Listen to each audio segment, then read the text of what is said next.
Velkommen tilbage til min lille julekalender her hos Balance by Isa. I dag den 21. december, der skal vi tale om et lille hack, som kan være en kæmpe game changer for vores søvn. Ikke kun i december, faktisk hele året rundt.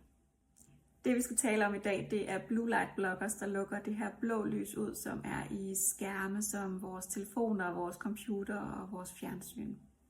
Det her blå lys fra de her skærme, det er med til at fortælle din krop, at den skal være vågen. Det gør, at din krop producerer mere kortisol, som er ikke kun et stresshormon, men også det her hormon, der er med til at sørge for, at vi vågner om morgenen blandt andet.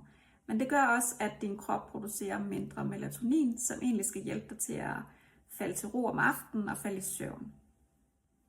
Så nu kommer vi til det her hack. Det er sådan nogle smarte briller, som dem jeg har her.